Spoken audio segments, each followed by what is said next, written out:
여러분 안녕하세요. 오늘은 우리 주변에서 한 번쯤 발생할 수는 있지만 막상 접하게 되면 당황하기 쉬운 생활 속 안전사고를 알아보고 알맞은 대처 방법은 무엇인지 배워보려고 합니다. 우리 친구들과 함께하는 생활안전 응급처치 체험 시작해 볼까요?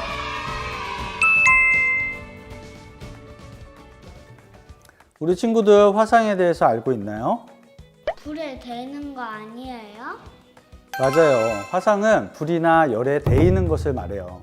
꼭 불이 아니더라도 전기나 화학약품에 의해서도 발생할 수 있는데 특히 화상은 초기에 잘못 대처할 경우에는 화상 정도가 더 심해져서 매우 신속하고 정확하게 응급처치하는 것이 중요해요. 응급처치 실습에 앞서서 몇 가지 중요한 점을 알려줄게요. 먼저 화상 정도는 1도에서 4도까지 나누는데 1도는 붉게 부어오르고 누르면 아픈 정도입니다. 2도는 붉고 피부가 벗겨지거나 수포가 생기는 정도입니다. 3도는 하얗고 통증이 잘 느껴지지 않는 정도를 말합니다.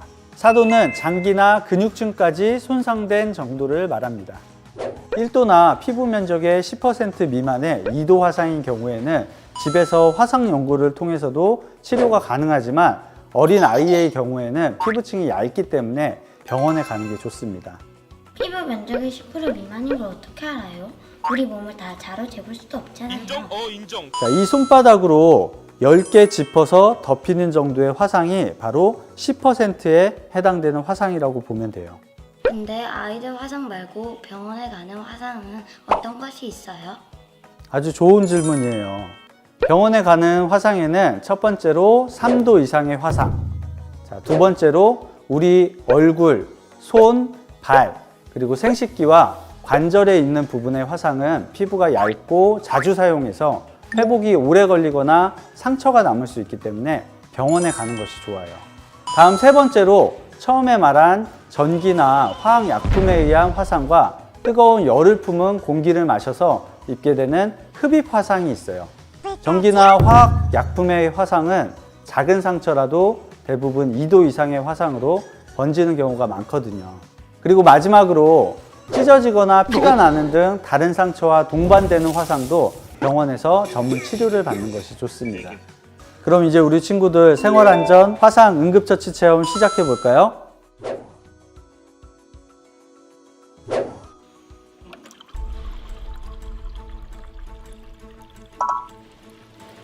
여보세요? 뜨거운 물에 화상을 입었군요. 어떻게 해야 될까요? 자, 첫 번째, 정수기에 차가운 물을 대고 있는다. 두 번째, 흐르는 수돗물에 대고 있는다. 세 번째, 감자를 잘라 대고 있는다. 정답은 2번, 흐르는 수돗물에 대고 있는다입니다. 화상을 입었을 때 응급처치는 기본적으로 화상 부위에 열을 식히고 깨끗하게 유지하는 것이 중요합니다. 그런데 정수기에 냉수나 얼음을 직접 대주는 것 또는 얼음물에 담그는 것은 열을 빨리 식히기는 하지만 10분 이상 지속될 경우 저체온증이나 동상을 일으킬 수 있고 얼음을 화상 부위에 직접 대주는 것은 감염 등의 위험이 있어 좋지 않습니다. 그래서 너무 차가운 것보다는 약간 차가운 물로 열을 식혀주시는 것이 좋습니다. 그리고 감자나 오이, 치약, 소주 등을 상처 부위에 대면 앞에 얼음을 대고 있을 때처럼 2차 감염이 발생할 수 있기 때문에 절대로 하면 안 됩니다. 만약 물을 계속 사용하기 어렵다면 소독된 거즈를 적신 다음 상처 부위에 덮어 열을 식혀주시는 것이 좋습니다. 여기서 아주 중요한 점이 있는데요. 수돗물을 너무 세게 틀면 상처 부위가 벌어지거나 떨어져 나갈 수 있기 때문에 조심하시고요. 화상 연고나 크림이 있더라도 열이 식기 전에 바르면 화상이 심해질 수 있기 때문에 화상 상처는 반드시 열을 식히는 것이 우선이라는 것을 기억해 주세요. 10분 이상 열을 식힌 후에 연고를 발라주시는 것이 좋습니다. 나도 할래. 안 돼. 안 돼. 실험실에서 눈과 옷에 화학약품이 튀기면서 화상을 입었어요. 아주 위험한 상황인데요. 어떡하죠? 눈에 화상을 입으면 흐르는 물에 눈을 대고 있어야 해요. 첫 번째, 눈을 흐르는 물에 대고 있는다. 화학약품이 묻은 옷을 빨리 벗어야 해요. 두 번째, 화학약품이 묻은 옷을 재빨리 벗는다. 그냥 빨리 병원에 가야 해요. 세 번째, 빨리 병원으로 간다. 우리 친구들이 잘 얘기해 줬는데요. 왜 세모일까요? 우선 화학 화상은 3도 이상 진행되는 경우가 많기 때문에 무조건 병원에 가기보다는 119에 신고를 하고 소방대가 도착하기 전까지 20분 이상 세척하는 것이 매우 중요해요. 그리고 신고할 때 어떤 약품에 화상을 입었는지 약품을 같이 갖고 있는 것이 중요합니다. 세척은 식염수로 하는 것이 좋은데 일부 화학약품 중에는 물과 반응해 폭발적으로 열을 내는 물질이 있기 때문입니다. 우리 친구들한테는 어려울 수 있는데 나트륨이나 마그네슘, 칼륨, 알칼리 물질은 물과 만나면 더 위험해집니다. 대체로 이런 화학약품은 가루 형태인데 몸에 묻었을 땐 수건으로 털어내고 식염수로 세척하거나 세척할 수 없을 때는 신속히 병원으로 이동해야 합니다. 그 외에 황산이나 염산 등 액체 화학약품은 20분 이상 물로 세척이 가능하고 세척을 할 때는 상처 부위가 아래로 가게 해야 다른 곳으로 상처가 번지지 않겠죠? 너무 어려워요. 일반적으로 화학약품 화상은 가정에서 일어나지 않는 편이니까 실험을 할 때는 식염수를 꼭 챙겨 두세요. 만약 화학 화상을 입었을 땐 119와 통화 후 약품명을 말하고 물로 세척이 가능하다고 하면 소방대가 도착하기 전까지 계속 물로 세척해 주시면 되겠습니다. 나는 흐르는 물에 눈 뜨고 있는 거 힘든데.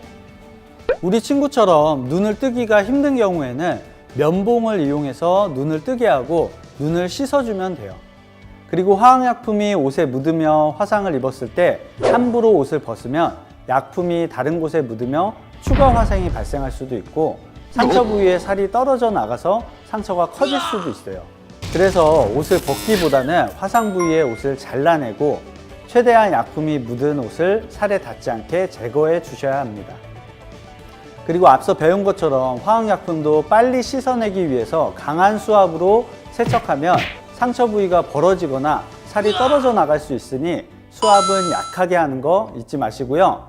가끔 중화제를 사용하려는 분도 계신데요. 중화작용도 열이 발생되기 때문에 임의로 중화를 시키면 안 되고요. 반드시 병원에서 전문 치료를 받아야 합니다.